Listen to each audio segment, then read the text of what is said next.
All men who are here.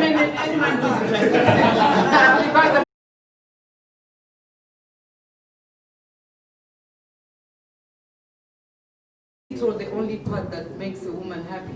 I'm trying to question the hypothesis. In the interest of This is FGM we are talking about.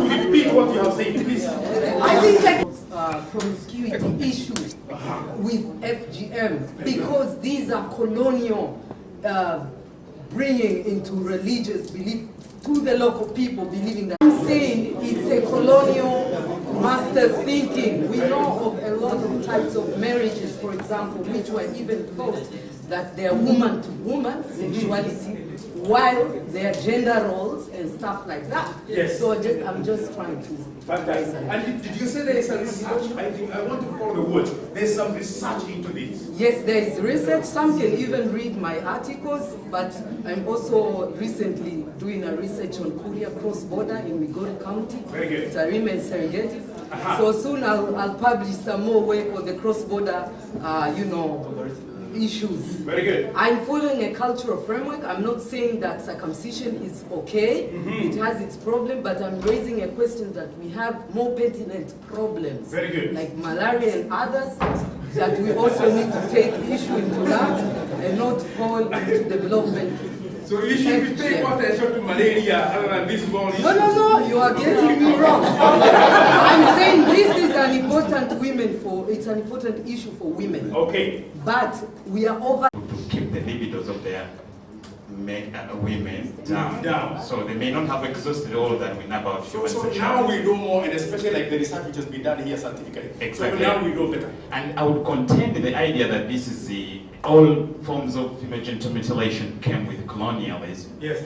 Because there are also girls who remain behind all this, where men and men would be away or die in wars, leaving men and women without the possibility of finding spouses. Okay. So I would contend the idea of associating all forms of female genital mutilation with the colonialism. It was even before colonialism in some societies. No, but what he's saying is the concept that it is bad came with the colonialism. And that's what they are saying, if I got them right. Yes. That it was there even before, but it is when colonialism came that people are made to start thinking that it is bad.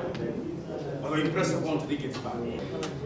When Christianity came in, the issue of prostitution was termed as bad. Of actually having extramarital relationship was termed as prostitution. In order to hold the campaign successful among the traditionalists, then it was thought that if you attack FGM through the angle of the prostitution, and you see these traditionalists going to the church, so it will probably bring quick impact, but it did.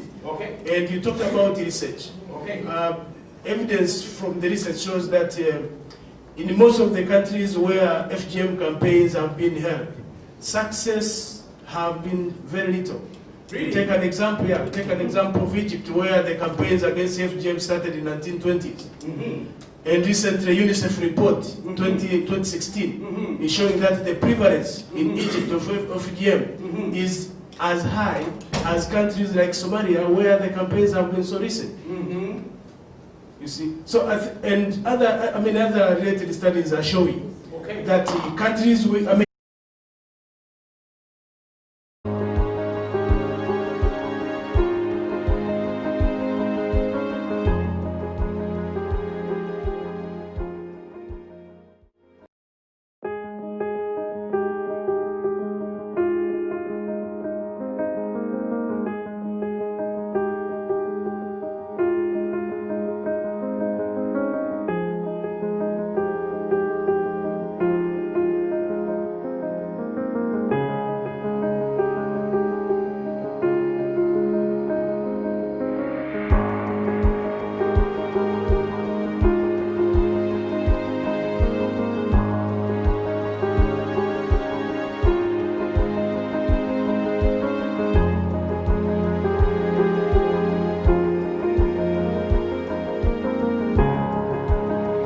So our group members had made some progress.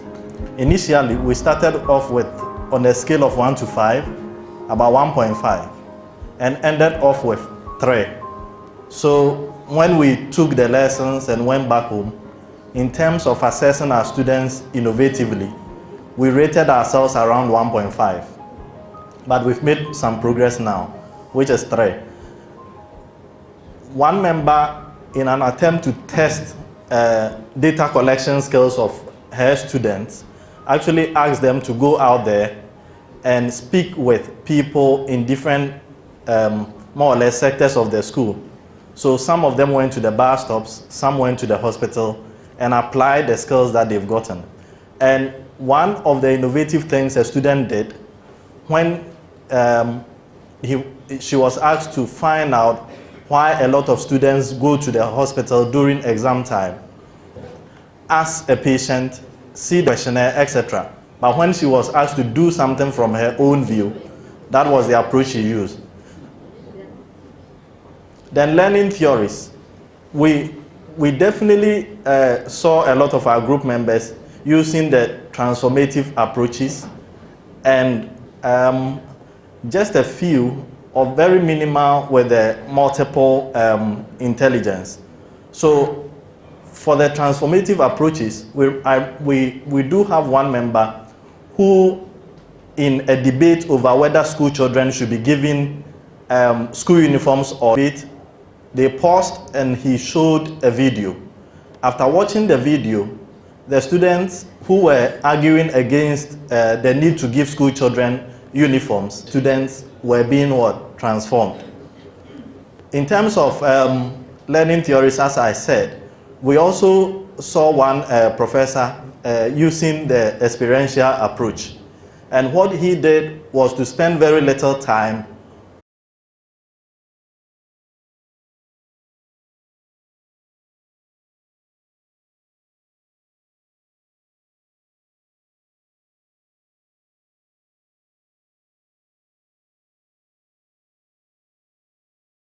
gaps. And if you take a look at what happened this afternoon, especially for there, and when they are there, they don't work. So students getting access to softwares, excited when their professor gave them the opportunity.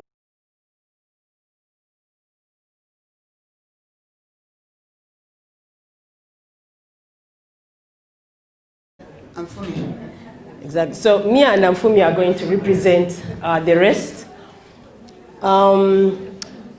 We decided to make our work easier by using the SWOT: strengths, weaknesses, opportunities, and threats. We thought that would bring our minds into kind of order.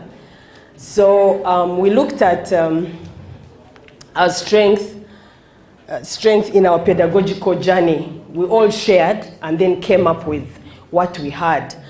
All techniques were applied. The various techniques we've been learning in pedagogy, they were all applied. So that's a strength. What we realize is that these techniques enhance deeper learning because it's beyond a lecturer standing in class to present and involves the students. It is student-learner centered, meaning the students take the first place. So they learn and they're involved in the learning process.